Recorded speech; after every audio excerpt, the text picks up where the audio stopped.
Alright guys, ফিরে এলাম নতুন একটা ভিডিও নিয়ে। এবং আজকের এই টপিকটা হচ্ছে রয়্যাল এনফিল্ড ক্লাসিক 650 যে বাইকটা, এই যে বাইকটা তোমরা ডিসপ্লেতে দেখতে পাচ্ছ, এই বাইকটার কিছু প্রোজ এবং কনস নিয়ে আমি তোমাদের সাথে শেয়ার করব। তো চ্যানেলে যারা নতুন আছো তারা অবশ্যই চ্যানেলটা সাবস্ক্রাইব করবে এবং ভিডিওটা তোমাদের বন্ধুবান্ধবদের সাথে অবশ্যই শেয়ার করবে। সো গাইজ, আমি এই ক্লাসিক 650 যেটা আপকামিং এই বাইকটা রয়্যাল এনফিল্ডের, তো এই বাইকটার আমি ডিটেল রিভিউ ভিডিও আমি অলরেডি আপলোড করে রেখেছি চ্যানেলে, তোমরা চাইলে চ্যানেলে গিয়ে দেখতে পারো। এবং আজকে আমি তোমাদের সাথে এর প্রোজ এবং কনসগুলো শেয়ার করব। তো চলো প্রথমে আমি প্রোজগুলো শেয়ার করি, কী কী অ্যাডভান্টেজ আমরা এই বাইকটাতে দেখতে পাবো। সো প্রথম অ্যাডভান্টেজ যেটা হচ্ছে গাইজ, এর আরপিএম আমরা 46 to 47 হর্স পাওয়ার আমরা এই বাইকে পাবো। সাথে সাথে আমরা এই বাইকটাতে 7500 অব্দি আরপিএম দেখতে পাবো, যেটা অন্য যে 650 সিসির ক্যাটাগরির বাইকগুলো আছে রয়্যাল এনফিল্ডের, সেই বাইকগুলোতে আমরা মোটামুটি 7250 অব্দি আমরা ম্যাক্সিমাম আরপিএম দেখতে পাবো, কিন্তু এটাতে অনেকটা বেশি হাই আরপিএমের ইঞ্জিনে আসছে এই বাইকটা।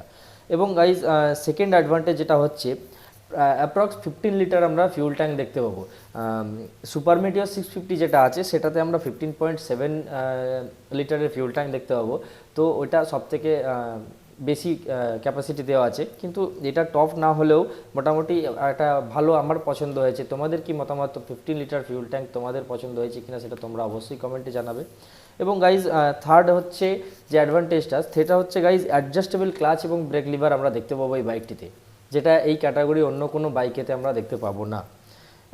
এবং গাইজ, ফোর্থ অ্যাডভান্টেজ যেটা, সেটা হচ্ছে প্রাইস। এই বাইকটির এক্সপেক্টেড প্রাইস যেটা আমরা জানতে পেরেছি সেটা হচ্ছে 3,40,000 থেকে 3,50,000 এক্স শোরুম প্রাইস এই বাইকটার হতে পারে। এবং গাইজ, এই চারটে অ্যাডভান্টেজ আপাতত আমি শেয়ার করলাম তোমাদের সাথে। তোমাদের যদি কিছু আরও অ্যাডভান্টেজ তোমাদের নজরে আসে তো সেটা তোমরা অবশ্যই আমাকে কমেন্টে জানাবে। এবং গাইজ, এরপর আসছি কিছু ডিসঅ্যাডভান্টেজের দিকে। সো গাইজ, প্রথম ডিসঅ্যাডভান্টেজ যেটা, সেটা হচ্ছে এই বাইকটার ওয়েট।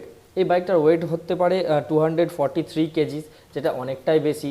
তো সেকেন্ড যে ডিসঅ্যাডভান্টেজ সেটা হচ্ছে লুকস এই বাইকটার মোটামুটি ক্লাসিক 350-র সেমই হতে চলেছে।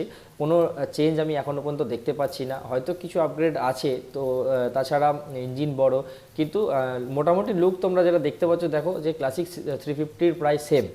তো কিছুটা ডিফারেন্ট করা দরকার ছিল আমার মতামত সেটা। থার্ড যে ডিসঅ্যাডভান্টেজ সেটা হচ্ছে গাইজ 154 মিলিমিটারের গ্রাউন্ড ক্লিয়ারেন্স এই বাইকটির। তো এটা একটু কম আমার লেগেছে। সো গাইজ, আপাতত এই তিনটে ডিসঅ্যাডভান্টেজ আমি তোমাদের সাথে শেয়ার করলাম। এরপর বাইক যখন লঞ্চ করবে আমি আবার এই বাইকটা নিয়ে ভিডিও নিয়ে আসবো। তো তারপরে যখন কি কি আমি দেখতে পাই সেগুলো তোমাদের সাথে শেয়ার করব। সো এই চারটে অ্যাডভান্টেজ এবং এই তিনটে ডিসঅ্যাডভান্টেজ প্রথম আমার নজরে এসেছে। তো সেগুলো তোমাদের কি ওপিনিয়ন, তোমাদের কি মতামত সেটা তোমরা অবশ্যই কমেন্টে জানাবে। এবং আরেকটা জিনিস গাইজ, যেটা আমি বাইকটা রিভিউ ভিডিওতে শেয়ার করেছিলাম, সেটা হচ্ছে এই বাইকটার লঞ্চ ডেট। যেটা আগে আমি ইনফরমেশান পেয়েছিলাম যে এই বাইকটার লঞ্চ ডেট হতে পারে জানুয়ারিতেই, জানুয়ারি 25 হয়তো।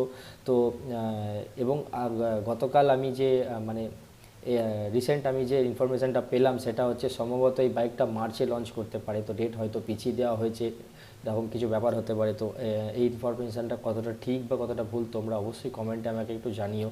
তো চলো, ভিডিওটা আর লম্বা করব না, ভিডিওটা এখানে শেষ করছি। তোমরা অবশ্যই লাইক কমেন্ট করবে এবং চ্যানেলে নতুন থাকলে চ্যানেলটা সাবস্ক্রাইব করবে এবং যতটা হয় তোমরা শেয়ার করো ভিডিওটা। তো চলো, আজকে এখানে শেষ করছি, ফিরে আসবো নতুন একটা ভিডিও নিয়ে।